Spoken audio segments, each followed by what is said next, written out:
हिंदू आतंकवादी नहीं होता। आप सोच रहे होंगे कि इसमें बहस की क्या जरूरत है। यह तो सच है कि सनातन धर्म हमेशा से शांति का धर्म रहा है। आप बिल्कुल सही सोच रहे हैं, लेकिन हाल फिलहाल में जो घटनाएं हुई हैं उनके बाद नई बहस ने जन्म ले लिया है। मालेगांव ब्लास्ट मामले में सारे के सारे अभियुक्त बरी हो गए जिनका धर्म हिंदू था, सनातन था। मुंबई धमाके में सारे अभियुक्त बरी हो गए जिनका धर्म इस्लाम था। संसद में गृह मंत्री अमित शाह ने भी ऐलान किया कि कोई हिंदू आतंकी नहीं हो सकता, लेकिन विपक्ष बार बार भगवा आतंकवाद का सवाल उठाता रहा है। मतलब कुल मिलाकर पिक्चर उलझी हुई है।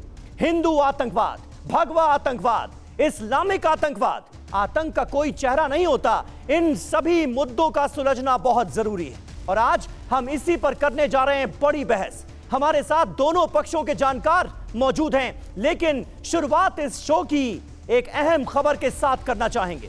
क्या मालेगांव ब्लास्ट केस के जरिए हिंदू आतंकवाद की परिकल्पना रची गई? आज इन सवालों के जवाब महाराष्ट्र एटीएस के एक पूर्व अधिकारी ने दिए हैं। इन पूर्व अफसर का नाम है महबूब मुजावर। इस मामले की करीब 6 से 8 महीने तक जांच में शामिल रहे एटीएस के पूर्व अफसर महबूब मुजावर ने आज टीवी 9 भारतवर्ष से कहा कि मुझे इस केस में इसलिए शामिल किया गया था ताकि भगवा आतंकवाद को साबित किया जा सके। उन्होंने कहा कि मुझे सीधे तौर पर आरएसएस प्रमुख मोहन भागवत को फंसाने के निर्देश दिए गए थे। मैंने उनसे खास बातचीत की तो उन्होंने हमसे बातचीत में क्या कहा, सबसे पहले आपको यही सुनाते हैं। मेरे को उसमें का एक पार्ट का तपास दिया गया था, एक अलग से ये दिया गया था मेरे को कि उसमें जो एब्सकॉन्डर है संदीप डांगे, रामजी कलसंगरा, इसके बारे में मेरे को आदेश दिया गया था। उसके अलावा मोहन भागवत जी को इसमें पकड़ के लाओ, उठा के लाओ, ऐसा आदेश था। मैं नहीं उसको मैं इम्प्लीमेंट नहीं किया। इस वजह से मेरे ऊपर, उनको मालूम था कि इसको सब सीक्रेट मालूम है, इसके अंदर क्या साजिश है क्या, इस वजह से मेरे पर झूठी केस की। मोहन भागवत जी को संदीप डांगे और रामजी कलसंगरा से मिला के केस करना चाहते थे वो, मगर वो बाद में वो रामजी कलसंगरा और संदीप डांगे का मर्डर हो गया, इन कस्टडी में खत्म कर दिया उस। तो महबूब मुजावर जो कि उस वक्त एटीएस के अधिकारी थे जिन्होंने काफी समय तक इस पूरे मामले की शुरुआती दौर में जांच की, उनसे थोड़ी देर पहले जब मैंने बात की तो उन्होंने ये बड़ी जानकारी दी, बड़ा पर्दाफाश किया कि बाकायदा उनसे कहा गया था कि मोहन भागवत को उठाकर लाओ। उन्होंने डिफाई किया इस आदेश को, चुनौती दी एक तरह से, और इस आदेश को मानने से इनकार कर दिया। तो ये बड़ी अहम जानकारी है। महबूब मुजावर का जो खुलासा है वो अपने आप में बड़ा है। भागवत को फंसाने की कोशिश की गई थी, यह कहा गया है। हमारे साथ तमाम खास मेहमान मौजूद हैं। शिवम त्यागी, प्रवक्ता भारतीय जनता पार्टी के हमारे साथ हैं। विजय शंकर तिवारी जी, राष्ट्रीय प्रवक्ता विश्व हिंदू परिषद के हमारे साथ हैं। मोहम्मद फैज खान, राष्ट्रीय संयोजक गौ सेवा प्रकोष्ठ मुस्लिम राष्ट्रीय मंच के हमारे साथ हैं। और अजय उपाध्याय जी, राष्ट्रीय प्रवक्ता कांग्रेस पार्टी के हमारे साथ जुड़ रहे हैं। प्रोफेसर गंगा सहाय मीणा जो कि जेएनयू के प्रोफेसर हैं, वो हमारे साथ मौजूद हैं। मुमताज आलम रिजवी साहब जो कि मुस्लिम स्कॉलर हैं, वो भी हमारे साथ मौजूद हैं। लेकिन आज तो बहस की शुरुआत अजय जी आपसे ही होगी, क्योंकि एनआईए की स्पेशल कोर्ट ने सभी 7 आरोपियों को बरी कर दिया और उसके बाद सवाल उठने शुरू हो गए हैं। तत्कालीन यूपीए सरकार के दौरान जब यह मामला सामने आया था और बार बार वो भगवा आतंकवाद, हिंदू आतंकवाद, ये थ्योरी ना सिर्फ गढ़ी गई बल्कि इसे देश के सामने रखा गया।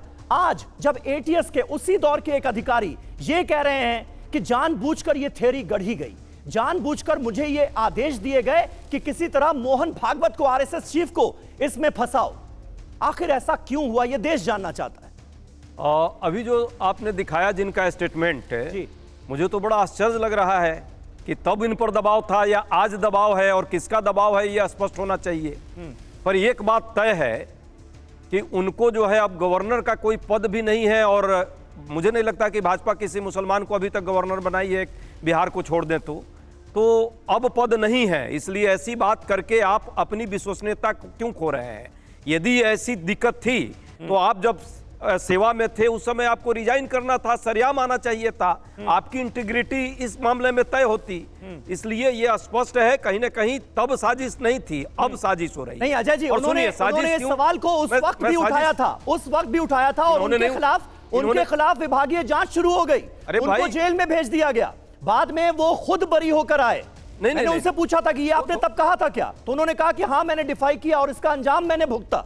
नहीं, ये तो फिर कहानी है, ये फिर कहानी है। आज जो बोल रहे हैं कि उसी कारण उनको किया गया, हाँ। ये फिर से जांच करा ले सरकार तो स्पष्ट हो जाएगी। दूसरी बात, जिस मुद्दे पर आप लगातार चर्चा कर रहे हैं, आतंकवाद का कोई धर्म नहीं है, आतंकवाद मानवता का दुश्मन है, ये अधिकृत तौर पे सभी पार्टियों के सभी लोग इस देश में मानते हैं। मुझे नहीं लगता कि कोई भी धर्म को आप आतंकवाद के साथ जोड़कर उस धर्म की बेइज्जती आप करना चाहें और ये देश बर्दाश्त करेगा। भारत जो है बहुलता में एकता का देश है, सभी धर्म सभी संस्कृति के लोग इस देश में निवास करते हैं। कोई धर्म विशेष का मानने वाला यदि किसी कारण से वो दिग्भ्रमित होता है या आतंकवादी गतिविधियों में शामिल होता है तो उसका व्यक्तिगत ये अपराध है और उस अपराधी को उसकी सजा भी मिलती है। ध्रुव सक्सेना कौन है, किस पार्टी का था? आईटी सेल का था वो, मध्य प्रदेश का पदाधिकारी, वो आईएसआई का एजेंट निकला। अब इस पर तो हम नहीं कह रहे कि पूरी भाजपा जो है आतंकवादी हो गई, लेकिन आतंकवादी उस संगठन का। अजय जी, यहाँ पर सवाल ये है, जिस बात का जिक्र महबूब साहब कह रहे हैं, वो कह रहे हैं जांच को भटकाने की कोशिश की गई, एक झूठ गढ़ने की कोशिश की गई और इसकी वजह से जो असल दोषी थे वो पकड़ में ही नहीं आए, उन तक हमारी एजेंसियां पहुंच ही नहीं पाई। ये कितना बड़ा धोखा हुआ है। और आप सोचिए कि आज इतने सालों बाद, 17 साल बाद भी पीड़ितों को इंसाफ नहीं मिल पाया क्योंकि एक झूठ गढ़ने की कोशिश की गई। 11 साल से तो यही सरकार चल रही थी ना। 2015 में जो समय के प्रोसिक्यूटर रोहिणी सलियान थी, रोहिणी सलियान को एनआईए का सिसवा करके जो वहां का अधिकारी था, उसने कहा कि इस पूरे मुकदमे को धीमी कर दो और धीमी हुई। 14 में जो रिपोर्ट की गई थी, हाँ। उस रिपोर्ट को धीरे धीरे करते करते ये 26 क्यों आ गया कि लगभग 30 लोग जो है 30 बयान बदले गए। शिवम हमारे साथ बयान बदले गए हैं गवाहों के, और उसी बयान बदलने के कारण जो है ये कोर्ट ने इनको संदेह के घेरे में रखकर इन सारे आरोपियों को बरी किया है, लेकिन अभी भी इन पर संदेह बरकरार है। अभी भी बरकरार है सुप्रीम कोर्ट का, हाँ अभी भी बरकरार है। आप ये कह रहे हैं जो कोर्ट ने अभी कहा है, कहा है एनआईए का कोर्ट ने, और राज्य सरकार की ड्यूटी होती है यदि कहीं भी कोई ऐसी घटना है तो राज्य सरकार लड़ती है केस। क्या भाजपा की राज्य सरकार सुप्रीम कोर्ट इस मुकदमे को लेकर जाएगी? ठीक है, आरोपियों को सजा शिवम त्यागी, इस बात का जवाब दीजिए, इस बात का जवाब दीजिए कि क्या इस मामले में आप लोग हायर कोर्ट जाएंगे? कह रहे हैं अजय जी, कांग्रेस पार्टी की संदेह तो अभी भी बरकरार है और एनआईए की स्पेशल कोर्ट ने भी इस बात का जिक्र किया है कि बेनिफिट ऑफ डाउट दिया जा रहा है, सबूतों का अभाव है, सबूतों का कंटैमिनेशन हुआ है, गवाहों ने अपने बयान बदले हैं। देखिए, सबसे पहले तो मैं एक चीज कहना चाहता हूं कि आपने कहा कि कांग्रेस से आज मैं शुरुआत करता हूं। इस देश में हर एक फसाद की जड़ी कांग्रेस है। मैं कहता हूं अगर ये ठीक होते तो ये सिचुएशन ही देखने को ना आती। दूसरा, यहां पर एक आदमी एटीएस का अधिकारी महबूब आकर इनको बता रहा है, कहते नहीं ये तो गलत बोल रहा है, मतलब न खाता ना बही, जो कांग्रेस का प्रवक्ता कहेगा वही सही, जो भी कोई सच बोल दे वही प्रेशर में, जो भी कोई सच बोल दे वही प्रेशर में, मीडिया इनसे सवाल पूछ ले तो वही गोदी, इनसे कुछ भी कहो वही गलत। चलिए ठीक है आपकी, मैं मानता हूं एक सेकंड के लिए प्राइमा फेसाई मान लेते हैं गलत बोल रहे हैं, लेकिन इस देश में एक चीज मुझे बताइए, उत्तर प्रदेश में कितने आतंकवादी हमले हुए? प्रयागराज में हुआ, मथुरा में हुआ, बनारस में हुआ, मेरठ में हुआ, दिल्ली में हुआ, लाजपत नगर में हुआ, सरोजनी नगर में हुआ, जयपुर में हुआ, हैदराबाद में हुआ, इसके बाद समझौता एक्सप्रेस में हुआ, मुंबई, पता नहीं कितनी जगह ब्लास्ट हुए। कभी किसी ने कोई धर्म ढूंढा? कांग्रेस वालों से कभी आपने सुना कि ये मुस्लिम आतंकवादी थे? सुना क्या आपने? आप बताइए, सुना? फिर एक ही मालेगांव ब्लास्ट के बाद इन्होंने कैसे कह दिया कि ये भगवा आतंकवादी थे, ये हिंदू आतंकवादी थे? मैं कोट करके कह रहा हूं आपको, यहां पर इसी देश में पी चिदम्बरम ने कहा कि एक नया मॉड्यूल आया है आजकल, और इस देश में हाल फिलहाल में जितने भी हमले हुए हैं वो सारे भगवा आतंकवादियों की तरफ से हुए हैं। आपने उसको मना क्यों नहीं किया? माफी क्यों नहीं मंगवाई इन्होंने? छोड़ दीजिए इस बात को। दिग्विजय सिंह ने कहा कि सारे हिंदू आतंकवादी नहीं है, लेकिन आजकल जितने भी आतंकवादी आ रहे हैं वो हिंदू आ रहे हैं और वो खासतौर पर संघ से आ रहे हैं। आपने माफी मांगी क्या उस पर?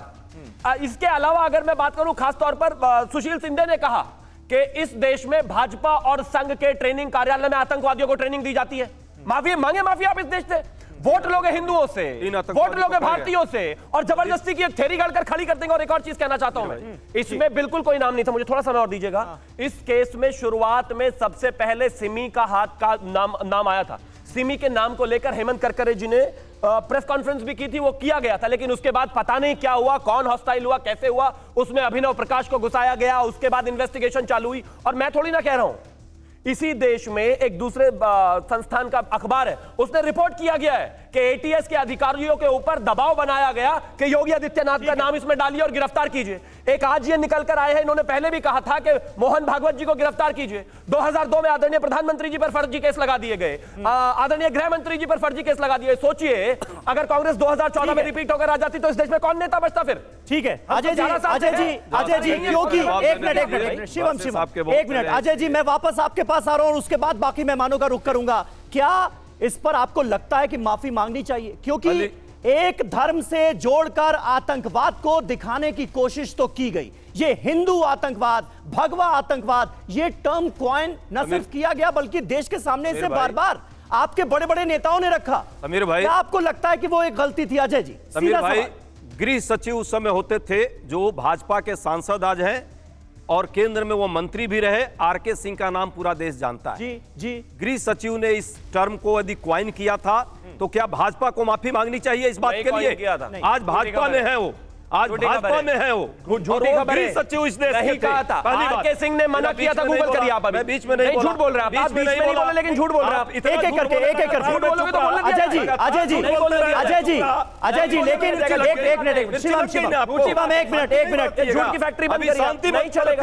एक मिनट, झूठ की फैक्ट्री आरके सिंह ने मना कर दिया था इस केस को कि नहीं बोलूंगा मैं भगवा आतंकवाद। देश में किस तरह इस केस को मोड़ने का काम हुआ है, अभी भी दबाव है। अजय जी, 11 साल से कीर्तन कर अजय जी मेरा सवाल सुनिए, मेरा एक मिनट मेरा सवाल सुनिए। अगर मान लीजिए कि तत्कालीन गृह सचिव ने, अजय जी सवाल तो सुनिए, यहाँ भी होगा। नहीं सवाल सुनिए, अगर तत्कालीन, सुनिए मैं आप ही की बात बोला उसमें, अजय जी गलत बात है, ये गलत बात है। तत्कालीन गृह सचिव ने अगर इस वर्ड का इस्तेमाल किया तो उसको दोहराने लगे, आपके तमाम बड़े मंत्री, तमाम बड़े नेता, पी चिदम्बरम, सुशील कुमार शिंदे, दिग्विजय सिंह, सबने मान लिया कि हाँ हिंदू आतंकवाद होता है। खाली प्रश्न कीजिएगा कि जवाब भी लीजिएगा। नहीं तो सवाल तो सुनेंगे ना। पकौड़ा तल रही है 13 साल से, 11 साल से। इतने सवाल मत पूछो वरना कह देंगे आप हॉस्टाइल हो गए। फिर बीच में चिल्लाने लगे, आपको भी बता देंगे कि आप चिल्लाने लगे। इस तरह चिल्लाएंगे तो मैं यहाँ नहीं बैठूंगा। अजय जी, ये बात नहीं होगी। अजय जी फिर रोक कौन रहा है?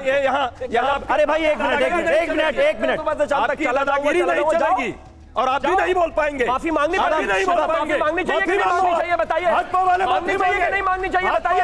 देश से कांग्रेस वालों को मांगनी चाहिए कि नहीं मांगनी चाहिए? फैलाया गुरु सक्सेना कर रहे, इधर उधर घूम रहे, चिल्ला रहे, ऐसे हो गया माफी मांगिए लोगों से। गुरु सक्सेना के लिए मांगिए लोगों से। दूसरा सेना के लिए नेता बोल बोल कर चले गए और भाषण दे रहे हैं के लिए माफी मांगो देश से। भाजपा का प्रवक्ता है, भाजपा का होकर करता है ध्रुव सक्सेना। ठीक है, आपने लेकिन मेरे सवाल का जवाब नहीं दिया। अजय जी आपने पूरी कहानी बताई, आप बात नहीं करने देना चाहते। प्लांटेड आप पे दी स्टोरी आप पैदा करेंगे तो ये नहीं बात होगी। नहीं, मैंने आपसे कहा कि अगर केंद्र सरकार के उस वक्त के, तो आप लोग यहाँ मजाक उड़ाए यहाँ बैठ करके। कंटिन्यूअसली ना बोलिए ना। नहीं अजय जी कंटिन्यूअसली ना बोलिए। मैंने आपसे क्या पूछा था? मैं जब बोल रहा हूं तो भाजपा के प्रवक्ता की। चलिए ठीक है, थोड़ी देर के लिए भाजपा कांग्रेस से अलग हो जाते हैं। एक मिनट अपने दर्शकों को बता दें, एक धमाका, एक मिनट प्लीज ऐसे नहीं, गलत बात। एक मिनट मैं आपको भी रोक रहा हूं। शिवम आप भी रुकिए। ऐसे में वक्त जाया होता है। जो किया उसका जवाब लीजिए। जवाब दीजिए ना, बीच में नहीं, आप छोड़ दीजिए उनको। बीच में आप सिर्फ आपका ऑडियो ऑन है, आप जवाब दीजिए। मैं ये कह रहा हूं उस वक्त के गृह सचिव ने जो कहा आपके तमाम बड़े नेताओं ने दोहरा दिया। नहीं, हमारे किसी नेता ने नहीं कहा है। बिल्कुल कहा है किसी ने। हाँ, ये जरूर है, एक्सट्रीमिज्म बढ़ाने वाले लोग जो इस देश में है, आज भी हिंदू मुस्लिम सबसे ज्यादा कौन कर रहा है? अरे भाई, हिंदू आतंकवाद ये क्यों कहा आपने? देश देख रहा है, हिंदू आतंकवाद, भगवा आतंकवाद किसी ने नहीं। कांग्रेस पार्टी का अधिकृत बात नहीं है। आपके तमाम बड़े नेताओं ने करती है। अजय जी गलत बात है, ये फैक्ट के साथ रहिए। चलवाइए फैक्ट में। बिल्कुल चलवा देंगे, शिंदे जी बिल्कुल सुनवाएंगे उसको। उन्होंने शिंदे जी, चिदम्बरम जी, दिग्विजय सिंह नहीं किया है। दिग्विजय सिंह का आप स्टेटमेंट चलाइए। स्टेटमेंट हमारे पास किसका है? बात कहा उन्होंने। स्टेटमेंट हमारे पास किसका है? एक मिनट रुकिए। समझिए, बदनाम करते हैं। पृथ्वीराज चौहान आपकी पार्टी के नेता थे, पी चिदम आपकी पार्टी के नेता हैं। कांग्रेस पार्टी ने एक मिनट। सबको कहा, जो ना, लोगों ना, ने गलत ऐसा ना, ना, किया, ना। उन पर कार्रवाई करने की बात, पृथ्वीराज चौहान ने उनको अलग रखा। महाराष्ट्र के मुख्यमंत्री रहे, पीएमओ में मंत्री रहे, चौहान हिंदू नहीं है आतंकवाद। इस देश में। एक मिनट, नहीं, पृथ्वीराज ना, ना, आप चौहान क्यों नहीं ने सुनाने दे रहे हैं? क्यों नहीं सुनाने दे रहे हैं? देशमुख उस समय नहीं, मुख्यमंत्री होते थे। एक मिनट, वो ना, नहीं ना, है, ना, उनसे ना, जाके एक मिनट। ऊपर हिसाब लीजिए। हिंदू आतंकवाद या भगवा आतंकवाद पर कांग्रेस के नेता कांग्रेस के नेता महाराष्ट्र के पूर्व मुख्यमंत्री पृथ्वीराज चौहान ने ऐसी बात कही है जिससे कांग्रेस पार्टी की दिक्कत बढ़ सकती है। पृथ्वीराज चौहान ने कहा है कि भगवा आतंकवाद कहना गलत है, जबकि हिंदू टेरर, सनातनी टेरर कहना ज्यादा सही है। सुनिए, आप सुनिए। मैं बड़ी विनम्रता से कहना चाहूंगा कि भगवा शब्द का प्रयोग न करें, कि भगवा ये महाराष्ट्र की 14 करोड़ जनता के लिए एक पवित्र शब्द है। भगवा कहना तो गलत है, ये तो सब पॉलिटिकल पार्टी जो अपना लिया है और भगवा नाम दिया है, तो वो गलत है। अगर आपको किसी धर्म का नाम लेना तो हिंदू टेरर कहिए, हिंदू फंडामेंटलिस्ट टेरर कहिए, सनातनी टेरर कहिए, लेकिन भगवा न करिए। अब देवेंद्र जी का ये कहना है कि एक पर्टिकुलर धर्म के लोग आतंकवादी नहीं है। मैं विनम्रता से कहना चाहूंगा, उनको याद दिलाना चाहूंगा कि स्वतंत्र भारत की पहली आतंकवादी कार्रवाई ये नथुराम गोडसे ने की थी। छोटे, मैं 10 सेकंड इस पे बोलना चाहता हूं। तो पृथ्वीराज चौहान का यह बयान हमने सुना। अजय जी इसे क्या कहेंगे? साफ तौर पर वो कह रहे हैं भगवा आतंकवाद मत कहिए, लेकिन हिंदू टेरर कहिए, सनातनी टेरर कहिए। ये झूठा बयान है। पृथ्वीराज चौहान ये है ही नहीं है, एआई से बनाया हुआ बयान है। कह दो अब इसको भी कह दो। जवाब देने दीजिए, क्यों बचने दे रहे हैं आप? जवाब नाथुराम गोडसे को कह रहे हैं कि टेररिस्ट पहला इस देश का टेररिस्ट था। हिंदू आतंकवाद। नाथुराम गोडसे टेररिस्ट था, आप कहोगे, मानोगे? हाँ। जो महात्मा गांधी इस देश के प्रथम व्यक्ति की हत्या की, जो देश के लिए अपनी जान कुर्बानी दी। अजय जी, और उन्हीं की बच रहे हैं आज। हिमानी सावरकर अभिनव भारत की वो मेंबर है, और वही अभिनव भारत इस पूरे कांड में मालेगांव में था। वही अभिनव भारत की पूरी टीम। अभी भी आप ये कह रहे हैं, अभी भी आप ये कह रहे हैं। कोर्ट ने सारे अभियुक्तों को बरी कर दिया।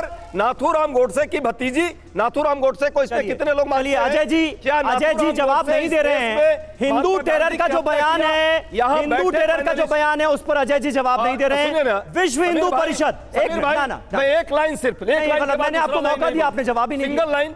नाथुराम गोडसे मुर्दाबाद। कितने लोग यहाँ बोल रहे हैं नाथुराम गोडसे मुर्दाबाद, नाथुराम गोडसे मुर्दाबाद? एक आदमी नहीं बोल रहा है। सब लोग नाथुराम गोडसे के समर्थक है क्या? और यदि नाथुराम कोई समर्थक नहीं नाथुराम गोडसे, तो ये मान लीजिए इस देश में नाथुराम गोडसे की कहां से बात है? वो तो हत्यारा था। बिल्कुल, तो उसका जिक्र क्यों कर रहे हैं? एक मिनट, जिसे कहिए नाथुराम गोडसे मुर्दाबाद बोले, मुझे 10 सेकंड ये लोग बोल पाएंगे? अच्छा, नाथुराम गोडसे मुर्दाबाद नहीं बोल। एक कांग्रेस के प्रवक्ता बताना चाहता हूं, प्लीज। नाथुराम गोडसे मुर्दाबाद आप देख रहे हैं, बोल रहे थे ना। ठीक है, अब आप दोनों रुक जाइए। शिवम, हमारे साथ एक बहुत खास मेहमान जुड़ गए। एक मिनट, हमारे साथ बहुत खास मेहमान जुड़ गए।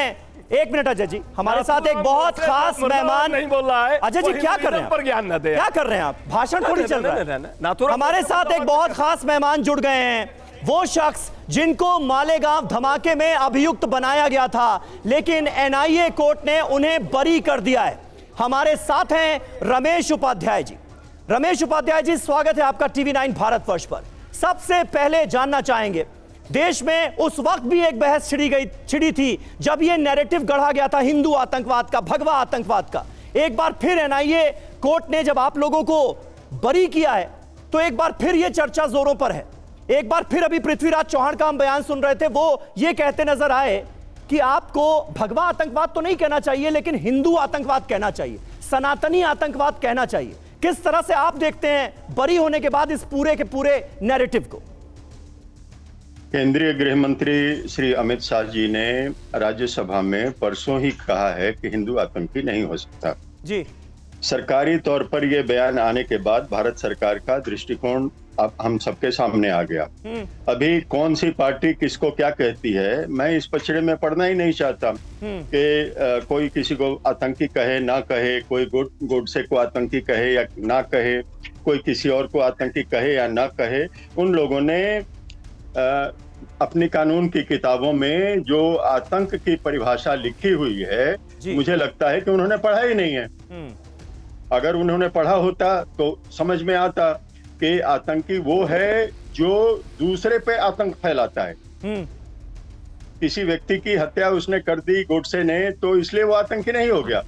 आतंक फैलाने वाला अगर पहला आदमी कोई था भारत में तो महमूद गजनवी था, या उसके बाद जो लोग आए वो थे जो उन लोगों ने राज्य किया, जिन्होंने मारा पीटा रेप किया वगैरह वगैरह। तो वो एक अलग विषय हो जाएगा, उस पर हम लोग बातचीत अलग से कर सकते हैं। ठीक है। मैं भारत के हिंदुओं को और भारत के बाहर बसे हुए हिंदुओं को एक अपनी पूरी न्याय व्यवस्था को और हमारे साथ जितने वकील लड़े वो, हमारे लोगों के समर्थन में जितने पत्रकार बंधु खड़े रहे वो, उन सब का मैं हृदय से आभार व्यक्त करना चाहता हूं कि जिन्होंने मुझे एक बार फिर अपनी देशभक्ति और राष्ट्र भक्ति और राष्ट्र सेवा करने का मौका दिया है। मैं रमेश उपाध्याय जी, अभी थोड़ी देर पहले हमने बयान सुनाया तत्कालीन एटीएस के अधिकारी महबूब साहब का।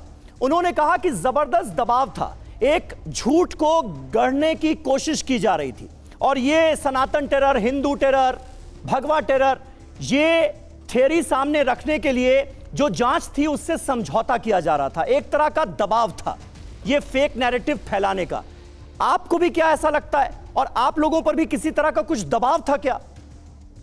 मैं ये कह सकता हूं कि अगर किसी किस्म का दबाव था तो वर्दीधारी ने उस वो ट्रेंड ये पुलिस वाला है, हम ट्रेंड फौजी हैं, तो हमें तो प्रेशर झेलने की आदत है।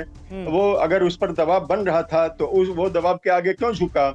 ऐसे अधिकारी जो बड़े बड़े अधिकारी हैं पुलिस में या प्रशासन में, आईएएस अधिकारी या जो कुछ भी, वो दबाव के सामने झुके तो उन पर तो घिनना नहीं चाहिए।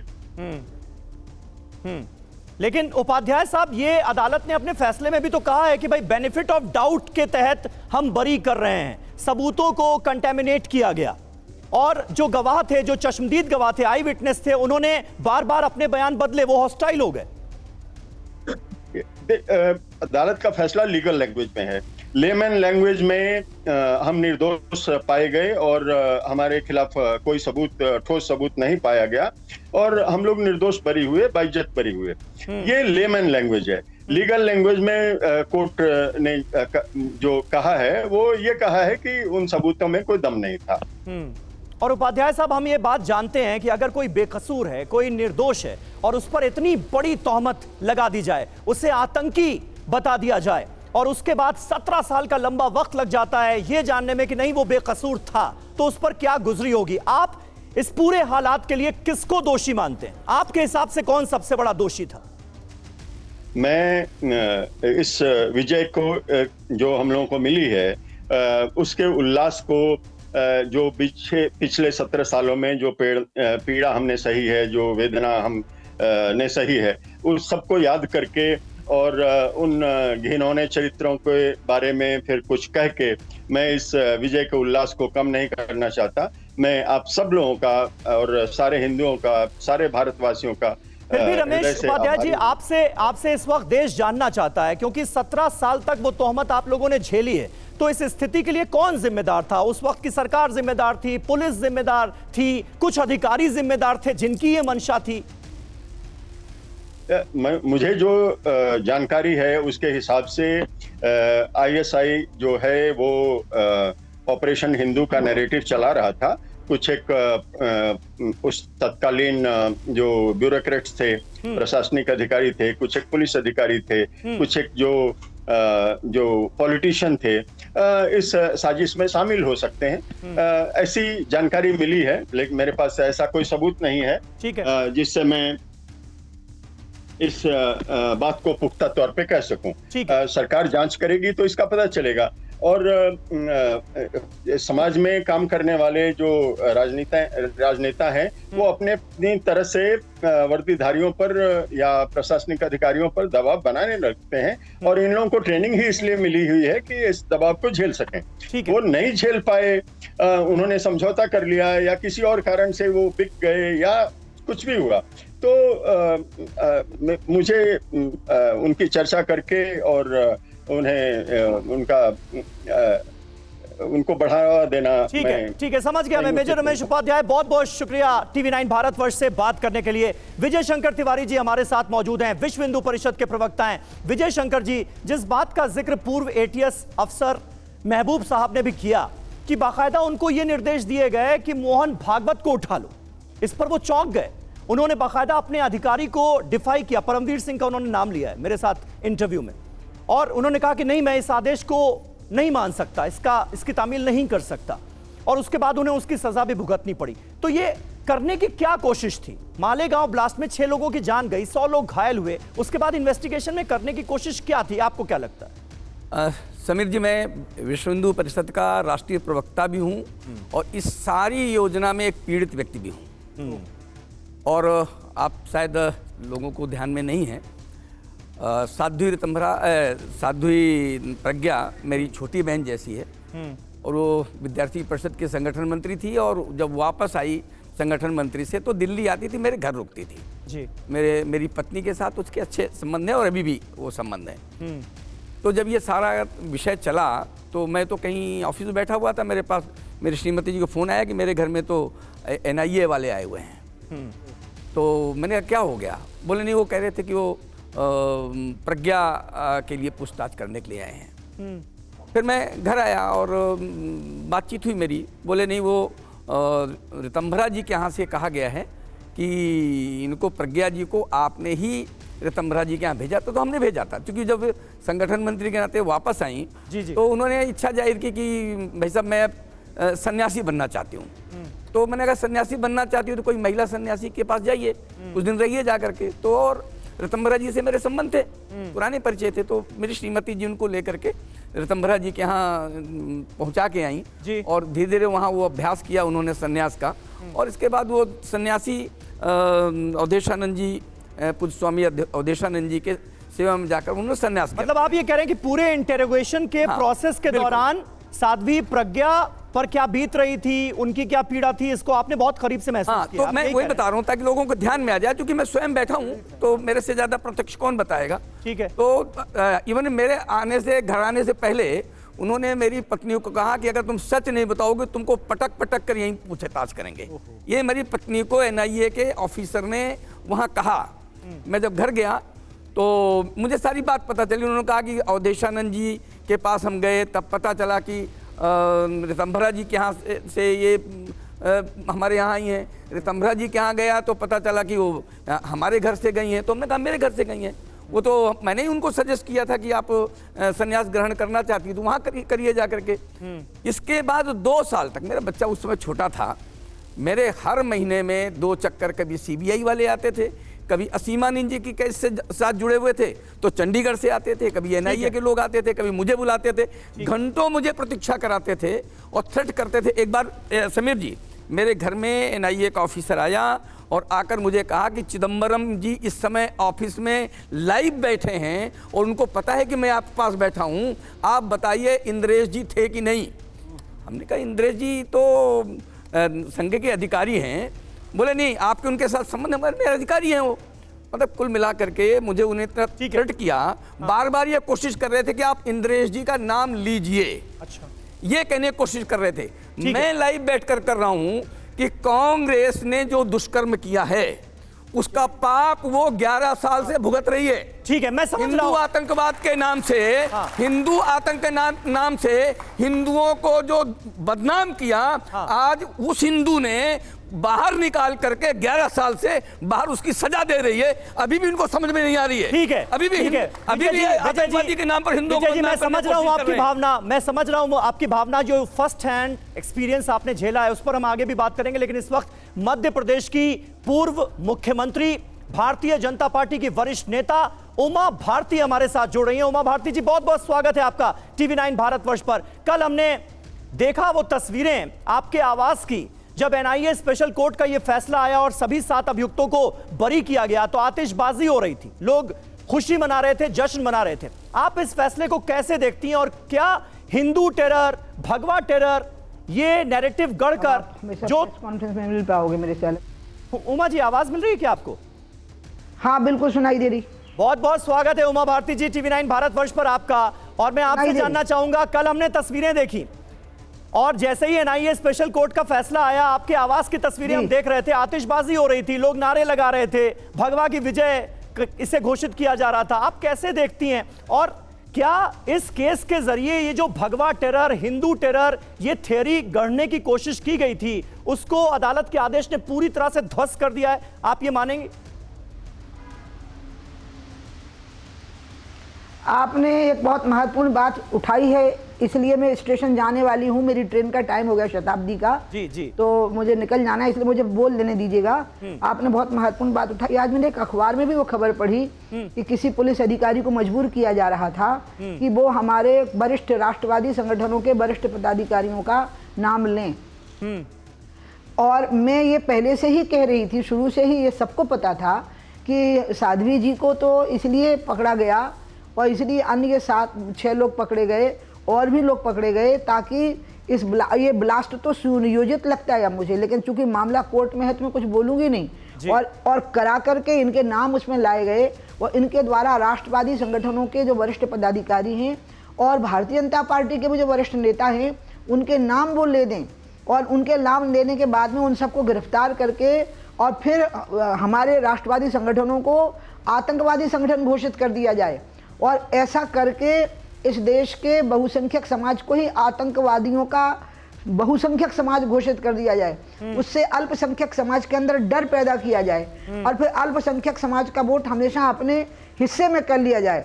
और ये एक ऐसी चाल थी जिसमें वो हमें बदनाम नहीं कर रहे थे, वो हिंदुस्तान को बदनाम कर रहे थे पूरी दुनिया में, क्योंकि हिंदू यहाँ का बहुसंख्यक है और अगर किसी राष्ट्र का बहुसंख्यक समाज आतंकवाद से जुड़ गया है यानी वो देश ही आतंकवादी हो गया। भारत जैसे देश को वो कलंकित कर रहे थे, अपने पुरखों को कलंकित कर रहे थे।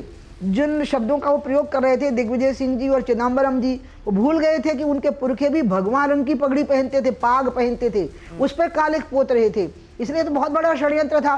मैं एक बात आपको बता दूं, किसी भी षड्यंत्र को पार करके हमारे राष्ट्रवादी संगठन पार हुए हैं। नाथूराम गोडसे के समय पे भी आरोप लगा, प्रतिबंध लगा, वो और शक्ति से उठे। राम जन्मभूमि आंदोलन के समय पर भी प्रतिबंध लगा, वो और शक्ति से उठे।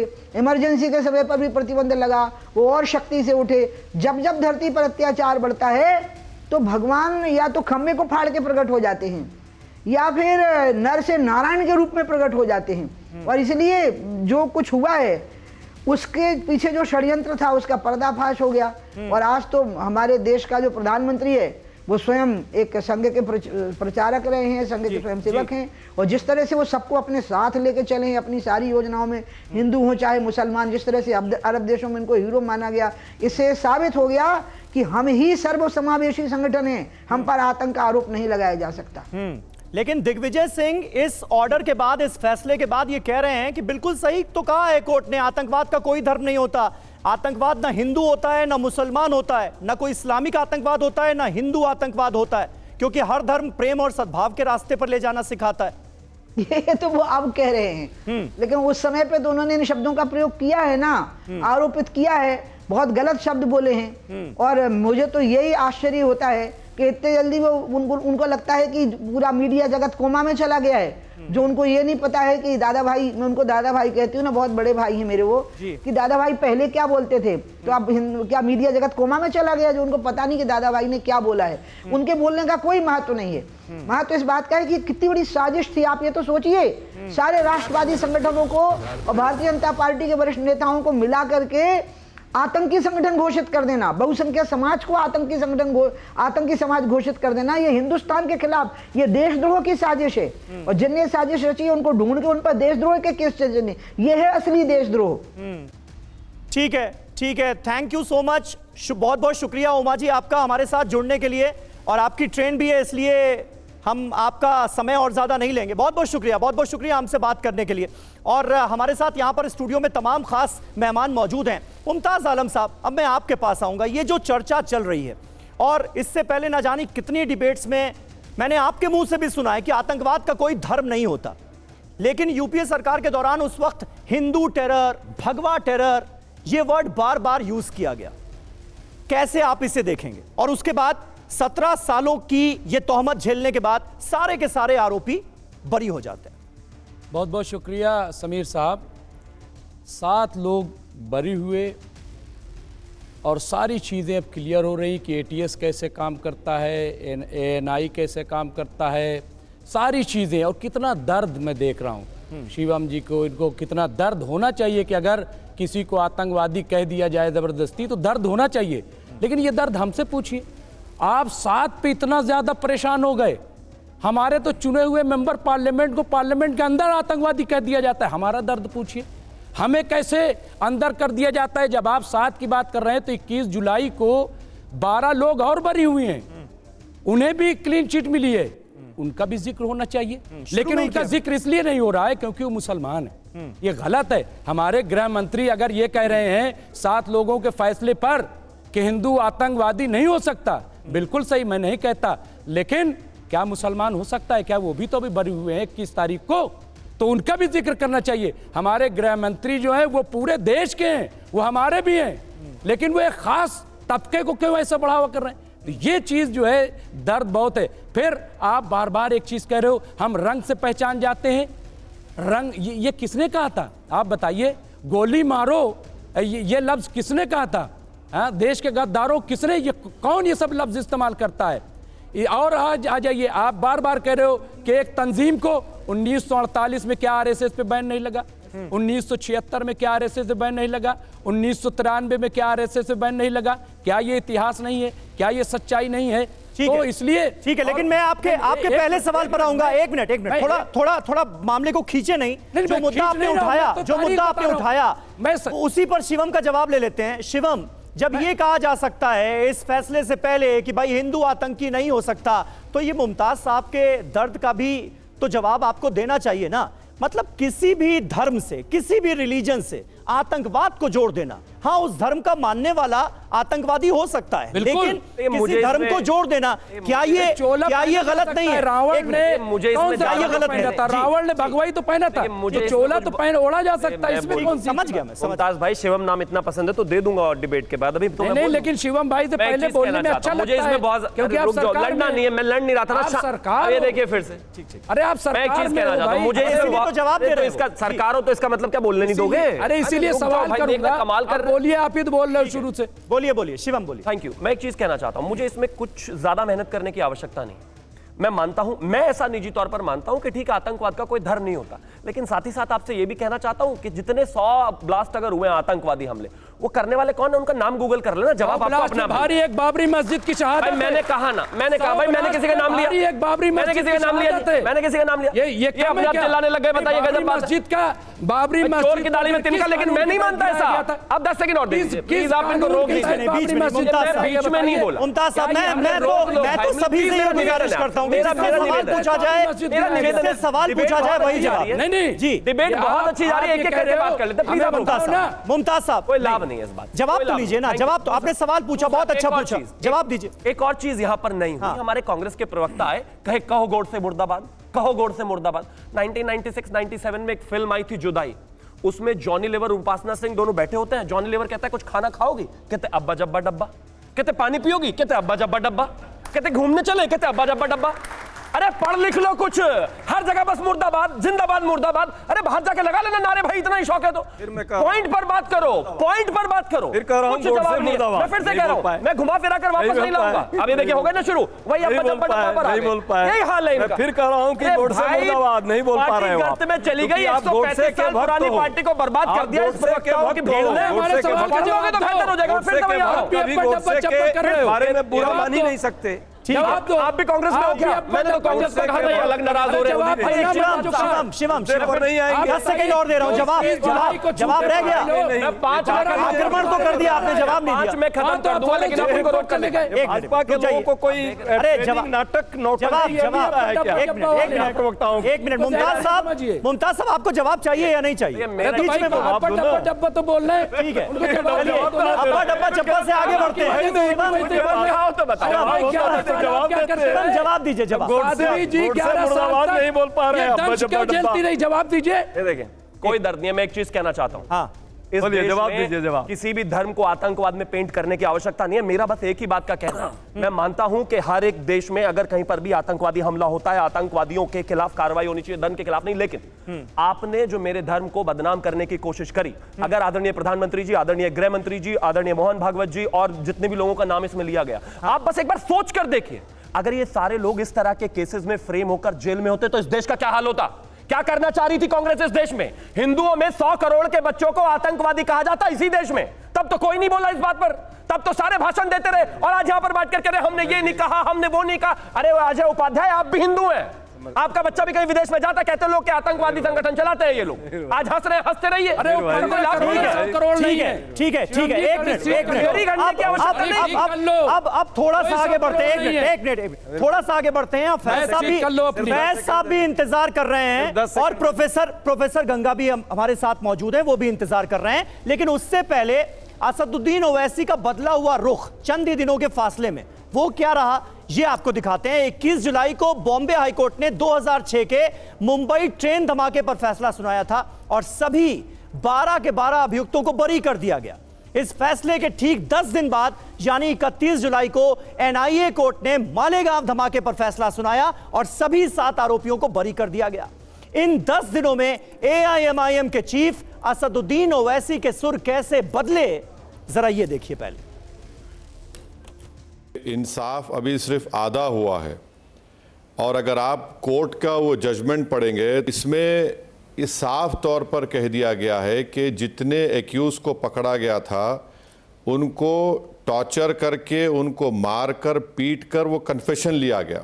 हमारा पहला सवाल मोदी सरकार से और महाराष्ट्र की बीजेपी सरकार से है कि क्या टेररिज्म के ऊपर इनकी हिपोक्रेसी होगी अगर वो सुप्रीम कोर्ट नहीं जाएंगे? क्या वो सुप्रीम कोर्ट को जाएंगे? दूसरा ये है कि मिलिट्री ग्रेड आरडीएक्स वहाँ पर इस्तेमाल हुआ, ये एनआईए ने अपनी चार्जशीट में कहा। अब ये मिलिट्री ग्रेड आरडीएक्स इस्तेमाल हुआ तो फिर ये कहाँ से आया? तो फैज साहब, इस स्टेटमेंट को आप कैसे देखते हैं? ये जो 10 दिन में सुर बदले, मतलब मुस्लिम आरोपी वो अगर बरी होते हैं तो इंसाफ हुआ है, हिंदू आरोपी अगर वो बरी हुए तो नहीं, ये फैसला सही नहीं है, हम ऊपरी अदालत का रुख करेंगे। हालांकि ये हक है किसी के पास भी, लेकिन ये जो बदलाव नजर आता है धर्म देखकर ये इसे आप कैसे देखेंगे? फैज साहब जल्दी से। रहम रब्बिश रहली सदरी व यस्सिरली अमरी वहलुल उक़दतम मिन लिसानी यफ़क़हू क़ौली। बिरादरान हिंद, अस्सलाम वालेकुम रहमतुल्लाहि व बरकातहू। जय हिंद, भारत माता की। देखिए, असदुद्दीन ओवैसी, अकबरुद्दीन ओवैसी, अब्दुल वहाद ओवैसी, सलाहुद्दीन ओवैसी, कासिम रिजवी, इनके दादा तक इनकी यही डबल स्टैंडर्ड की पॉलिसी रही है।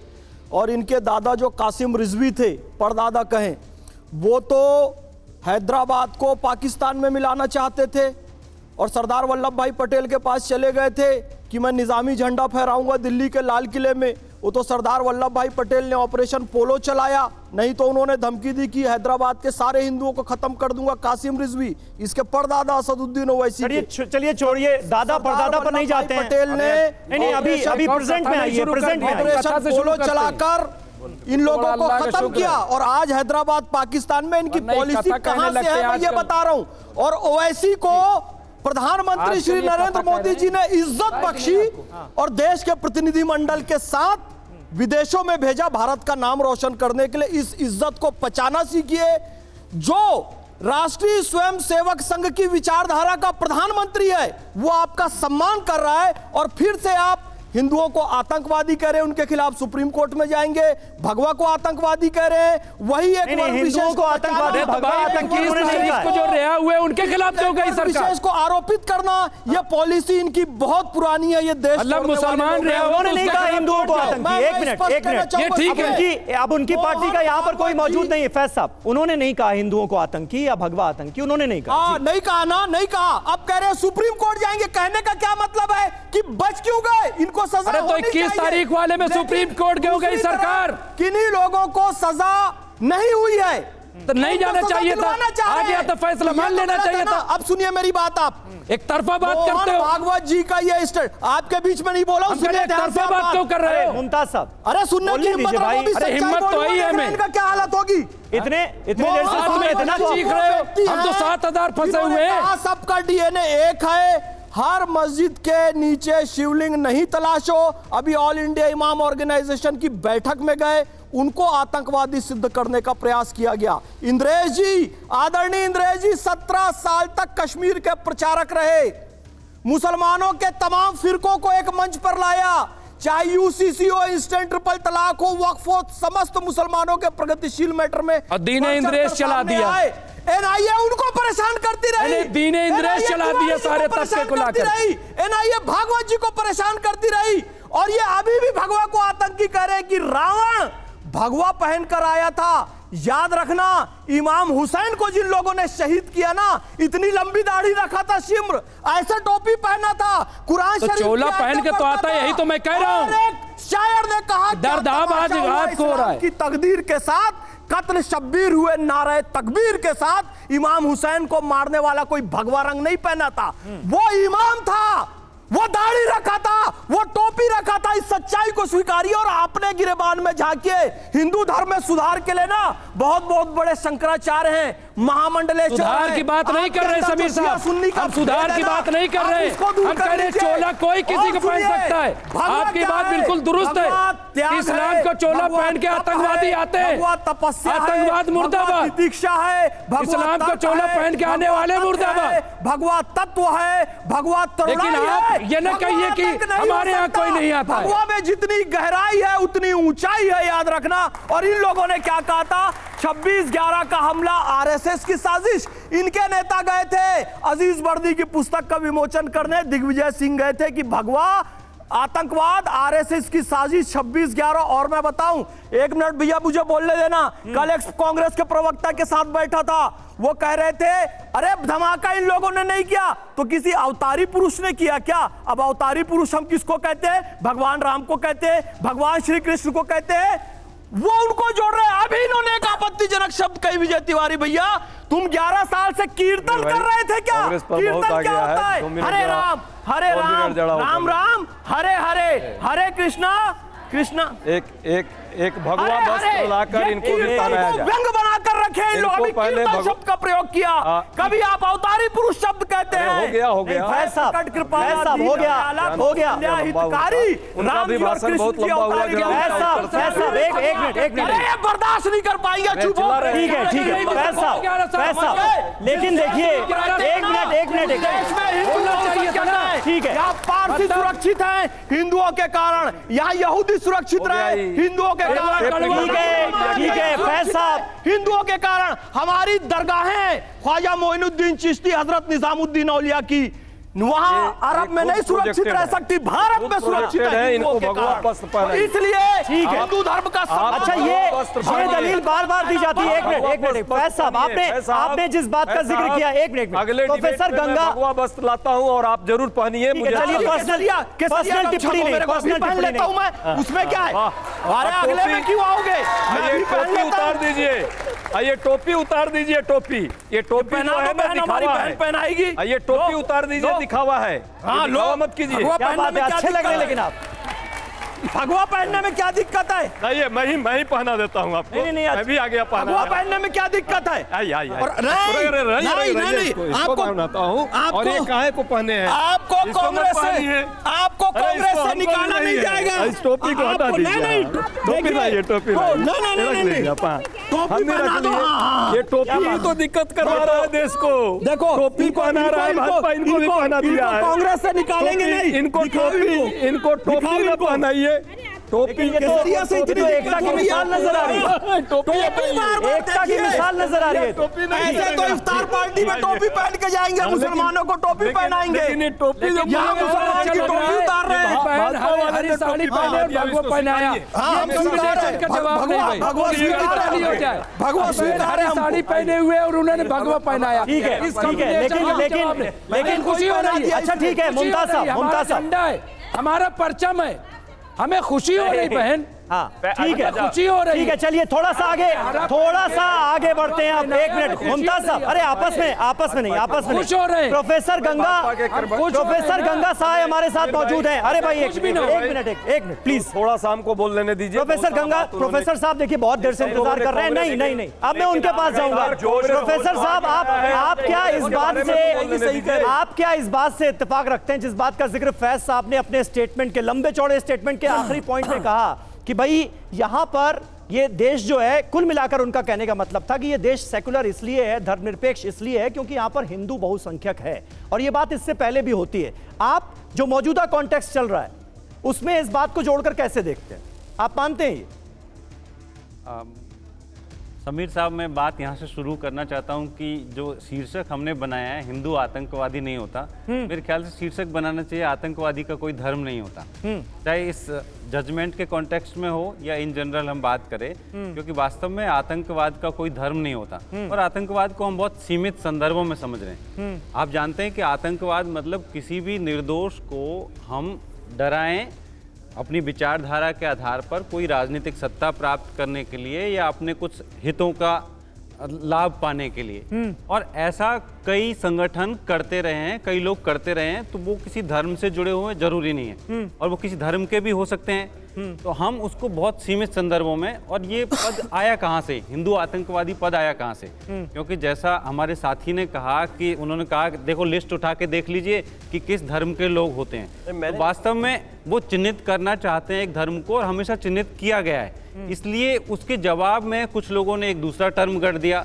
वास्तव में होना ये चाहिए कि किसी विचारधारा विशेष का, या इसको भी कहना चाहिए अगर कोई वास्तव में इस धर्म में है, इस विचारधारा में है, तो वो हिंदुत्व का समर्थक आतंकवादी कह सकते हैं या इस्लाम का समर्थक आतंकवादी कह सकते हैं, उसको हम किसी धर्म से नहीं जोड़ना चाहिए। आतंकवाद के बहुत सारे रूप हैं, उन सारे रूपों में से हमने एक मान लिया कि जो ब्लास्ट कर दिया वही आतंकवाद है। जो किसी भी रूप में किसी के अंदर टेरर करे, कई बार स्टेट का भी टेरर होता है, राज्य राज सत्ता का भी टेरर होता है। आप जानते हैं कि बहुत सारे आदिवासी इलाकों में राज सत्ता, उनको जो सीआरपीएफ है और दूसरी फोर्सेज है, उनसे लोग बहुत डरते हैं, वो एक टेरर है आम लोगों के बीच में। किस जमाने की बात कर रहे हैं? अभी की बात कर रहा हूँ, अभी की बात कर रहा हूँ, बस्तर में जाके देख लीजिए। अभी एक ताजा घटना मैं आपको बताता हूँ, अभी राजस्थान के बच्चों के अंदर ये टेरर है कि उनके ऊपर छत गिर जाएगी क्योंकि छत की मरम्मत नहीं हुई है। ये भी राज्य सरकार, लेकिन आप ये देखिए, ये हार्डकोर टेररिज्म का मामला है। आप कहाँ पहुंच गए प्रोफेसर साहब? अरे आप आतंकवाद को नहीं, ये खतरनाक आतंकवाद को हम डाइल्यूट कर रहे हैं मुद्दे को। स्कूल बंद करना भी एक टेरर है। ये तो हम मुद्दे को डाइल्यूट कर रहे हैं जब आप इधर उधर जा रहे हैं, इधर उधर जा रहे हैं। आतंकवाद की परिभाषा क्या है? आतंकवाद को आप मानते हैं? पूछ लो आज। 10 सेकंड शिवम, शिवम जी जल्दी से 10 सेकंड ही लीजिएगा। रोक ले, मैं बोल लेता 10 सेकंड। वो सलमान खान की फिल्म में ना कि भैया जी भावनाओं में ज्यादा ही बह गए कुछ। कमाल बात हो, कोई कह रहे सीआरपीएफ का टेरर है, मतलब कमाल की बात है कि नक्सलाइट्स को खत्म करने वाली सरकार ये कह रहे हैं टेरर है। अरे आतंकवादी के दिमाग में सीआरपीएफ के जो जवान है उसका आतंक टेरर होना ही चाहिए। आतंकवादी टेरर नहीं होगा तो खतरनाक हो जाएगा भाई मामला। आम आदिवासियों के बस्तर में चले जाइए, आम आदिवासियों का टेरर है। और मुझे लगता है नक्सलवाद का जिक्र हो रहा है तो परेशान कर रहे हैं, तो वो नक्सलवाद तो कमर तोड़ रहा है आज की तारीख कोई सर पैर नहीं इस बात का। चलिए ठीक है, मैंने नहीं कहा, मैं कहता हूं नहीं धर्म होता ठीक है, मैं तो लिस्ट निकाल कर देख लीजिए। चलिए मुद्दे पर वापस आते हैं और एक मिनट शिवम, हम दूसरा पक्ष भी दिखाते हैं। आतंकवाद का कोई धर्म नहीं होता। जब भी बड़े हमले हुए हैं उसमें हर धर्म के लोगों की जान गई है। आपको 26/11 हमलों में करीब 166 लोगों की जान गई थी, ये पता होना चाहिए। इसमें किस धर्म के कितने लोगों की जान गई थी ये आंकड़ा भी देखना आज जरूरी है, क्योंकि बात ही बार बार धर्म की हो रही, होनी नहीं चाहिए लेकिन हो रही। 26/11 हमलों ने सबको जख्म दिए। ये जो डेटा हम आपको दिखा रहे हैं ये अब आपके सामने है। हिंदू जो मरे, जिनकी मौत हुई 80 से 90 थे, मुस्लिम 22 से 25 थे, ईसाई 6 से 8 थे, यहूदी 6 थे। तो ये आंकड़ा देखिए, 26/11 आतंकी हमले में जिन लोगों ने अपनी जान गंवाई है, आज उनको श्रद्धांजलि देते हुए, उन्हें याद करते हुए ये आंकड़ा हम आपके सामने रख रहे हैं। विजय शंकर तिवारी जी हमारे साथ मौजूद हैं। विजय जी, फिर ये एक खास धर्म, विशेष धर्म से जोड़कर देखने की परंपरा बंद नहीं होनी चाहिए। ये जो ब्लास्ट हो रहे हैं, ये जो आतंकी हमले हो रहे हैं, इसमें हिंदू भी अपनी जान गंवा रहा है, इसमें मुसलमान भी अपनी जान गंवा रहा है, सभी धर्मों के लोग इस दंश को झेल रहे हैं। फिर एक खास धर्म से ये जोड़ने की प्रवृत्ति कब बंद होगी? नहीं, जब ये आतंकी घटनाएं बंद हो जाएंगी और खास धर्म के लोग ये घटनाएं करना बंद कर देंगे, तब ये आतंक बंद हो जाएगा और लोग सुरक्षित हो जाएंगे। आप एक श्रृंखला जोड़ लीजिए, जितनी देश में आतंकी घटनाएं हुई हैं, और भारत में नहीं तो अमेरिका में, अमेरिका में नहीं तो फ्रांस में, फ्रांस में नहीं तो जर्मनी में, जर्मनी में नहीं तो ब्रिटेन में, आप सबकी जोड़ लीजिए, जितनी आतंकी घटनाएं हुई हैं, उन घटनाओं को करने वाले नाम कौन से हैं, वो लोग कौन से हैं, वो लोग अगर ये आतंकी घटना करना बंद कर देंगे तो घटनाएं बंद हो जाएंगी। नहीं तो ये काम तो आप फिर वही काम आप भी कर रहे हैं, मतलब आतंकवादी का धर्म देख रहे हैं क्या? नहीं, ये तो वही नैरेटिव नहीं हो गया। एक मिनट, मालेगांव ब्लास्ट में जब आरोपी देखे गए तो वो हिंदू धर्म से ताल्लुक रखते थे, तो ये कह दिया गया कि भाई हिंदू टेरर, भगवा टेरर, यानी एक धर्म से जोड़कर आतंकवाद को देखा गया। तो ये आप उसी नैरेटिव में तो नहीं फंस रहे हैं? बिल्कुल, बहुत बढ़िया समीर जी बात कही। मैंने कहा पूरे के पूरे इतिहास में, हजारों साल के इतिहास में, हिंदुओं के साथ में एक भी आतंकवादी घटना अगर लगी हो, आज की डेट पर, चूंकि कोर्ट का फैसला भी आ गया, अब तो कोई उचंत मामला नहीं है, एक भी घटना नहीं है ऐसी आतंकवादी घटना। लेकिन मजहब के साथ में, मैंने कहा आतंकवाद का धर्म नहीं होता, लेकिन आतंकवाद का मजहब होता है, क्योंकि वहां इस प्रकार की शिक्षा दी जाती है, उनके एजुकेशन में है। लेकिन हिंदुओं की एजुकेशन में आतंक जैसा कोई घटना करना और उसको घटित करना, ऐसा कोई शिक्षा में ही नहीं है, एजुकेशन में नहीं है, ये सारे एजुकेशन के न्यू में है। आपके लिए विजय शंकर जी हम बता देते हैं अपने दर्शकों को कि महात्मा गांधी, इंदिरा गांधी, राजीव गांधी के मर्डर्स हुए, हत्या हुई, इन हत्याओं को अंजाम किसने दिया? अब जरा हम ये भी देख लेते हैं, बड़ी हस्तियों के हत्यारे कौन, ये भी हम आपको बता देते हैं। महात्मा गांधी, ये देखिए दिखा रहे हैं हम आपको, नाथूराम गोडसे, कौन नहीं जानता, और इसी तरह से तमाम जो महापुरुष हुए, पूर्व प्रधानमंत्री हुए। इंदिरा गांधी हत्या के दोषी सतवंत सिंह, बेअंत सिंह थे। इसके बाद लिस्ट और आगे बढ़ाते हैं, राजीव गांधी हत्या के दोषी एलटीटी के सारे लोग, जिनका नाम हम यहां पर दिखा रहे हैं स्क्रीन पर। विजय शंकर जी, फिर ये खास धर्म से जोड़कर देखने की बार बार कोशिश क्यों होती है, और ये नैरेटिव किसको सूट करता है? फिर हमने अभी बात की ना कि ये हिंदू आतंकवाद, भगवा आतंकवाद से जोड़ा गया, बहुत गलत नैरेटिव था, बिल्कुल बहुत गलत नैरेटिव था। आज तक उसकी कीमत भुगतनी पड़ी। मैं बता रहा हूं ना, लेकिन फिर इस नैरेटिव का एक देखो, मैं बता रहा हूं, गांधी जी की जो हत्या की नाथूराम गोडसे ने की, नाथूराम गोडसे हत्यारे थे, लेकिन वो आतंकवादी नहीं थे। क्यों? हर हत्यारे को आतंकवादी कहेंगे क्या? देश में जितनी हत्याएं हुई हैं, तो फिर सब हत्याओं को करने वालों को आप आतंकवादी कहेंगे क्या? अगर ये कहने के लिए तैयार हैं तो फिर मानिए, अगर ये कहने के लिए तैयार नहीं है तो आतंकवादी एलटीटी के आतंकियों की लिस्ट दिखाई ना हमने। अरे एलटीटी के आतंकियों की लिस्ट दिखाई ना। रुकिए, क्या है आतंकवाद बताइए ना। ऐसे से क्या कर रहे हो? तारीफ है, आतंकवाद की तारीफ क्या कर रहे हो? ऐसे क्या करिए, बताइए क्या है आतंकवाद? डिफिनेशन बताइए। डिफिनेशन कोशिश मत करिए, मुझे कोशिश मत करें, मुझे बिल्कुल कोशिश मत करिए। अभी तो आप बता रहे हो, मैंने कहा ऐसा नहीं, मैंने कहा आप बताइए डिफिनेशन। देखो, आतंकवादियों का मजहब है, लेकिन आतंकवादियों का धर्म नहीं है, क्योंकि धर्म हिंदू धर्म है, हिंदू धर्म में इसका मतलब अलग हो गया नहीं है, हिंदू धर्म में आतंक का कोई स्थान नहीं है। एक बात समझ लीजिए, अलग मजहब अलग, आप दोनों के मानी। और सुनिए, आतंकवादी आते हैं कहां से? उनको छुपाता कौन से? राशन कौन देता है? रास्ते कौन बताता है? वो कौन लोग हैं? वो निकालोगे, वो भी मजहब के लोग निकलेंगे।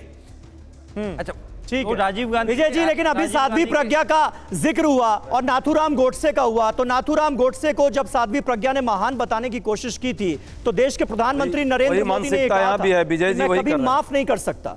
देखो, मैंने वही कह रहे हैं, तो प्रधानमंत्री नरेंद्र मोदी जो कह रहे हैं, में भी वही पढ़ाई होती है। अभी तो सुनिए, विचारधारा की ये बात कर रहे हैं। अजय जी सुनिए, नहीं आपके बाद अजय जी मैं आप ही के पास बोलेंगे तो विजय जी 10 सेकंड और दे रहा हूं, उसके बाद अजय जी। आप भी आतंकवादी आज घोषित हो जाएंगे, आप देख लेना, यहां से निकलते ही निकलते, क्योंकि भगवा पहन लिया आपने। अगर आपको हिंदू होने का स्वाभिमान है तो आप भी आतंकवादी स्वीकार करते हैं क्या? स्वीकार करते हैं क्या? अब मैं बोलूं, हिंदू होने का स्वाभिमान है कि नहीं? मैं कुछ बात रख लूं, नहीं, केवल उत्तर दे। अब रख लूं मैं। हिंदू होने का स्वाभिमान है कि नहीं है? एकदम हिंदू होने का स्वाभिमान है कि नहीं? एक नागरिक होने का, मानव होने का स्वाभिमान है। हिंदू हूं, इसलिए अपने धर्म को घर में रखता हूं। यहाँ आकर के दुकान नहीं चलाता, होने का स्वाभिमान मैं दुकान नहीं चलाता हिंदू होने के कारण। यहाँ क्या हो गया? दुकानदार नहीं है, आप लोग ठेकेदार हैं। आप हिंदू हम हिंदू हैं, लेकिन हम अपने घर में उस आस्था को रखते हैं। यहाँ दुकान नहीं चलाते जो आप दुकान चला रहे हैं। हिंदू कभी दुकान नहीं चलाता अपने धर्म के नाम पे। वो ये कह रहे हैं कि अगर मुस्लिम, सिख, ईसाई सब है भारत में। अजय जी वो ये कह रहे हैं कि अगर हिंदू होने का स्वाभिमान आप दिखा देंगे तो आपको आतंकी घोषित सुनिए ना, दो सेकंड कांग्रेस पार्टी में। अरे इसका जवाब दे दीजिए। सुनिए ना, पहली बात विजय जी ने, तिवारी जी ने एक बात स्पष्ट कर दी। जब एनआईए की बात आई इंद्रेश जी के बारे में, यदि इनको दबाव था तो इनको भी कर देना था, इनको भी जेल डाल देती है एनआईए। और 16 में ही एनआईए ने जो है वो की है, चार्जशीट की है, तो इन्हीं की सरकार 16 में थी। तो इसलिए ये सारे नैरेटिव ये लोग खुद ही अपने हिसाब से गढ़ रहे हैं, खुद ही यहाँ सरेआम झूठ बोल रहे हैं। देखो, हिंदू, मुस्लिम, सिख, ईसाई इस देश का नागरिक है। भारत के संविधान पर हमें स्वाभिमान है और हम इस देश के नागरिक हैं भारत के, इसके लिए हमें गर्व है।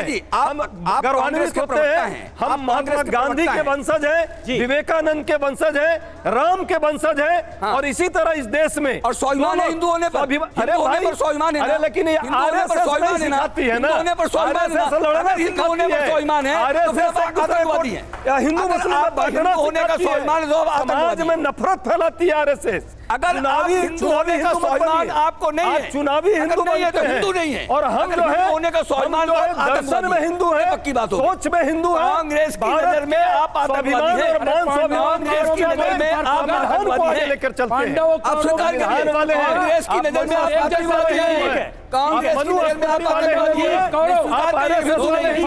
चलिए थोड़ा सा शोर शराबा कम करते हैं, शोर शराबा कम करते हैं और अपने दर्शकों को यह बताते हैं कि दुनिया के किन किन हिस्सों में इस्लामिक आतंकी संगठन सक्रिय हैं। अभी विजय शंकर तिवारी जी इस बारे में बहुत लंबी चौड़ी बात कर रहे थे। दुनिया के किन हिस्सों में इस्लामिक आतंकवाद की बात कही जाती है, इस्लामिक आतंकी संगठन किस देश में सक्रिय हैं। जी आप देखिए, लश्कर तैयबा, इसका बड़ा दंश तो भारत ही झेल रहा है। जैश ए मोहम्मद, ये सब पाकिस्तानी आतंकी संगठन है, लेकिन अपनी आतंकी गतिविधियों को बड़े पैमाने पर भारत के अंदर अंजाम दे रहे हैं। आईएसआईएस, इस्लामिक स्टेट घोषित कर दिया गया था। सोचिए, एक आतंकी संगठन, इराक, सीरिया, अफगानिस्तान और अफ्रीकी देश में इसका खासा प्रभाव था। अल कायदा, मध्य पूर्व में, अफ्रीका में, दक्षिण एशिया के जो देश हैं उसमें इस आतंकी संगठन का बड़ा प्रभाव था। तालिबान अफगानिस्तान में, बोको हराम नाइजीरिया में, हिजबुल्लाह जिसे आतंकी संगठन हालांकि भारत ने नहीं माना है, लेकिन हिजबुल्लाह को अमेरिका आतंकी संगठन मानता है। हमास का भी जिक्र किया जाता है, गाजा में जो कि एक्टिव है, इसे भी हमने नहीं माना है लेकिन अमेरिका ने माना है। अल शबाब सोमालिया का, अबू सय्याफ फिलीपींस का। तो ये मुमताज आलम साहब, ये जरा मुझे बताइए कि बार बार फिर ये जब विजय शंकर जी और विश्व हिंदू परिषद ये कहती है, ये पूछती है कि भाई ऐसा क्यों होता है कि आप दुनिया के टॉप आतंकियों की लिस्ट उठाकर देखिए तो उसमें ज्यादातर एक खास धर्म के ही आपको मिलेंगे। ये सवाल बार बार पूछा जाता है और जब जब ये Hindu terror versus Islamic terror की बात होती है तो भी ये सवाल उठता है। इसका जवाब क्या है आपके पास? देखिए, इसका जवाब ये है कि अभी अमेरिका ने जो सीरिया में, ठीक है, अलशरा जुलानी को उस पे 88 करोड़ का इनाम था आतंकवादी का, 88 करोड़ रुपए, लेकिन अपने फायदे के लिए आज उसको अलशरा बना दिया और उससे आतंकवाद का लेबल हटा लिया। ये किसने बनाया था, किसने हटाया? तो ये गद्दी पर बिठा दिया तालिबान, एक मिनट, सीरिया की गद्दी पे बिठा दिया उसे। वही तो कह रहे हैं, सीरिया गद्दी बिठाया, स्वागत किया, सारा जो सैंक्शन था सब हटा दिया, वो सारी चीजें। इसके अलावा तालिबान आप देखिए, तालिबान आतंकवादी था लेकिन आज सरकार में है, सरकार में सारे लोग उससे वैसे ही डील कर रहे हैं, ठीक है। तो सवाल ये कि कौन बना रहा है, कौन बिगाड़ रहा है, कौन पैदा कर रहा है, ये देखिए ना, ये ग्रुप कौन बना रहा है। और अगर चोला पहन के कोई आता है, सुनिए, अभी फैज साहब ने सही बात कही। मुमताज क्या बोल रहे हो? आपको ये पता है आप क्या बोल रहे हो? आप भी आप वही बोल रहे हो जो मैं कह रहा हूँ। सकते हैं आप वही बोल रहे हो जो मैं कह रहा हूँ। आप उसको स्वीकार कर रहे हैं। देखिए इस्लाम में उसको स्वीकार कर रहे हैं। अजय जी को बताइए कि आपके पाले बैठ करके कांग्रेस की धज्जियां उड़ा रही है। सुनिए, मैं तो पढ़ता हूँ कि कायदा शब्बीर का दुनिया को पढ़वाते रहो, वरना ये सारा जहां अलकायदा हो जाएगा। हम तो कहते हैं कि अलकायदा हो या डॉक्टर जाकिर नायक हो, ये सब आतंकवादी। मैं कब मानता हूं कि ये लोग अच्छे, नहीं मानता। मैं तमाम लोगों को ये चोला पहन के इस्लाम कहते हैं, और मैं कहता हूं कि ये मेरी जिम्मेदारी है कि ऐसे आतंकवादियों को बेनकाब हम करें। आपकी जिम्मेदारी नहीं है। इसी तरीके से आपकी जिम्मेदारी है फतवा देने वाले इनके खिलाफ एमपी फतवा जारी हुआ, उन पे आप भगवा लिबास न पहनाइए, बल्कि उनको कहिए कि आतंकवादी, जैसे हम कह रहे हैं, हाँ आतंकवादी ओसामा बिन लादेन, जैश ए मोहम्मद आतंकवादी, तमाम अलकायदा आतंकवादी। मुमताज साहब बहुत अच्छी बात कह रहे हैं ना, मतलब इस तरह की बातें होनी चाहिए ना। किसी एक धर्म से जोड़कर आतंकवाद को अगर हम देख रहे हैं तो आतंकवाद जैसे गंभीर मुद्दे को हम खुद ही डाइल्यूट तो नहीं कर दे रहे। इस बारे में भी सोचना चाहिए क्या? किसने जोड़ा? ये तो कांग्रेस ने जोड़ा भाई। एक तो मुमताज साहब ड्रेस पहन के बच्चे आए तो अपने आप को टीचर समझ बैठे। बात ये नहीं है, यहां पर एजेंडा बहुत साफ है।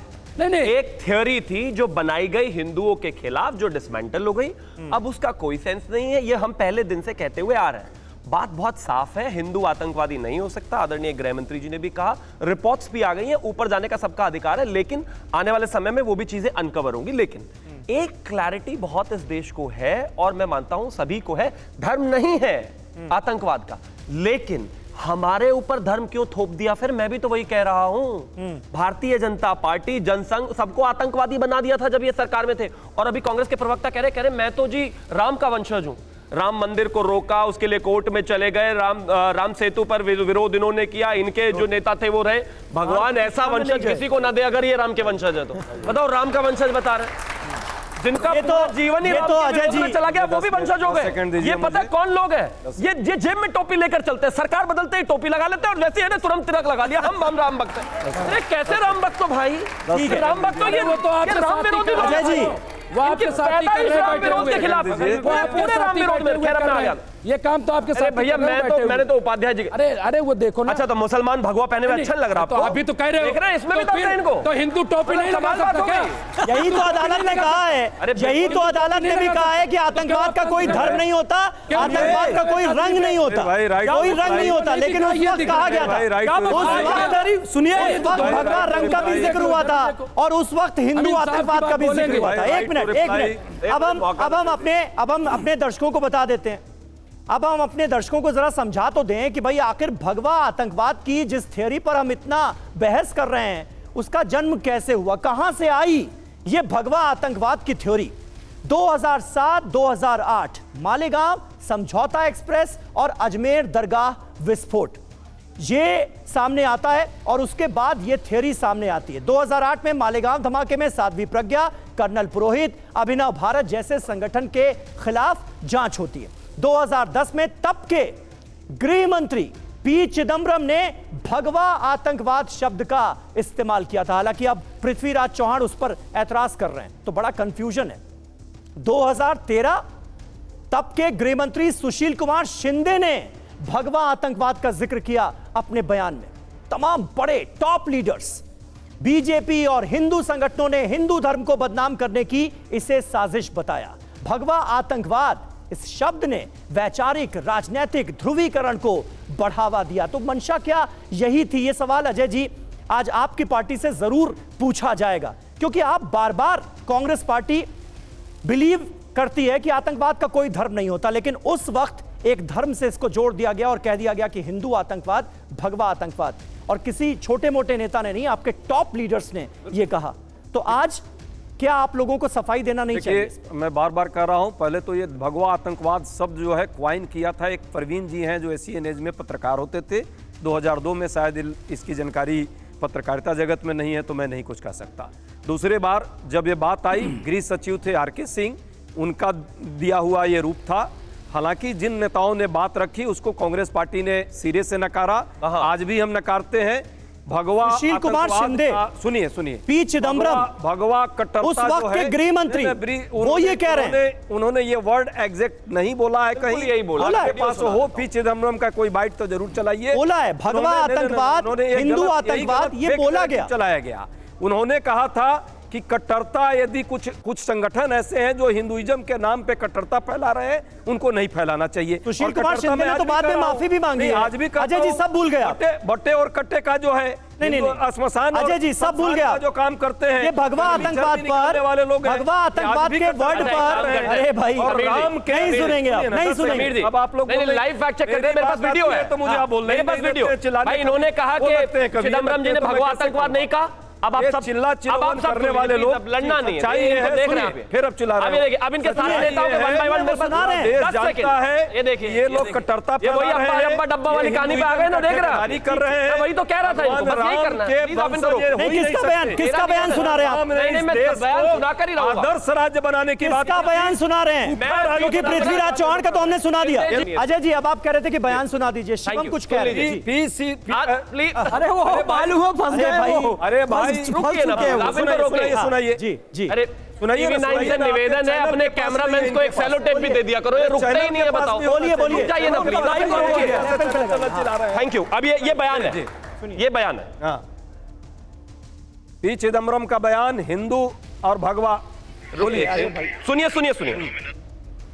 There is a recently uncovered phenomenon of saffron terrorism, भगवा आतंकवाद has been implicated in many bombs. अब आगे अब ये शिंदे जी, अब इनके दूसरे गृह मंत्री सुनिए जरा, उनको भी भगवा आरएसएस वाला हो गया, वाले हो, महात्मा गांधी को मारने वाले टेररिस्ट हो, और उसको आतंकवाद बोल दो, यानी आरएसएस को मैं फिर कुछ बोलूंगा तो आप चिढ़ जाएंगे, आप प्रवक्ता समझ कर ऐसे डब्बू की तरफ बजे ही जा रहे हैं। भगवा को आतंकवाद सुनने को तैयार नहीं है, कमाल बात हो गई। वीडियो पर वे कह रहे हैं कि नहीं नहीं सुनना नहीं है, देखिए बोले ऐसे मानवेंद्र नाथ राय मुर्दाबाद, गलत बोलो। प्रज्ञा ठाकुर ने कश्मीर को भारत से अलग करने बोले थे, हमारे बाजू बैठे हुए कम्युनिस्ट लीडर स्टेट टेररिज्म कह रहे हैं, स्टेट से सैलरी पाते हैं, स्टेट टेररिज्म कह रहे हैं।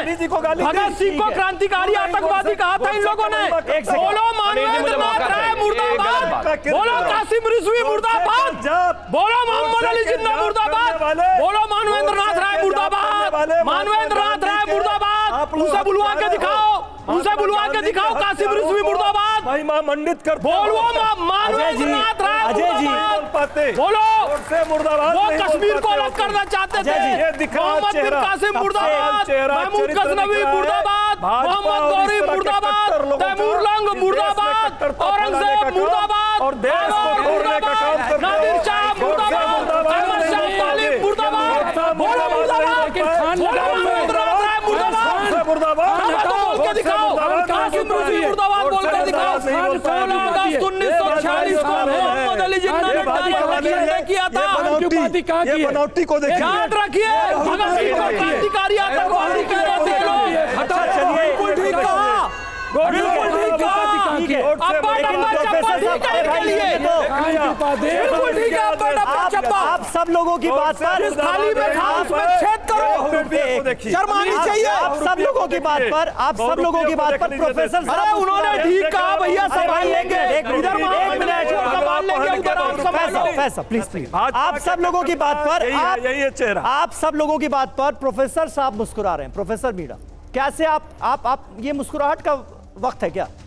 मतलब वो स्टेट से सैलरी मुस्कुरा क्यों रहे हैं? टेररिज्म की बात करते हैं। सुनिए एक मिनट, पहलगाम में हमला कर रहे हैं, उसकी तुलना वो बिल्डिंग गिरने से कर रहे हैं। हो गया। अरे भैया मैं छत्तीसगढ़ से हूँ, नक्सली क्या करते हैं मुझे पता है। यदि वहाँ जाके आदमी महाराज जी ने उनको खत्म कर देंगे छत्तीसगढ़ को। छत्तीसगढ़ से आता हूँ, अभी 2 नन पकड़ाइए वहाँ पर, रूप बदल कर पूछा जाए वही पंडाल तोड़ देते हैं, दुर्गा का वही जवाब दीजिए। एक मिनट, नक्सली यही सिखाया यहाँ पर बैठकर उसका सपोर्ट करते हैं। प्रोफेसर साहब, यहाँ पर एक मुद्दे से बचने की कोशिश क्या आपको नजर आ रही है क्या? क्योंकि सुशील कुमार शिंदे, पी चिदम्बरम, इन तमाम बड़े नेताओं ने बयान तो दिए, इससे कोई इनकार नहीं कर सकता। शिंदे साहब ने तो बाद में माफी भी मांगी थी, मुझे याद आ रहा है। भगवा आतंकवाद, हिंदू आतंकवाद, ये आपके हिसाब से भी गलत था ना? किसी एक धर्म से जोड़कर आतंकवाद को डिफाइन करने की कोशिश, खास तरह का नैरेटिव गढ़ने की कोशिश।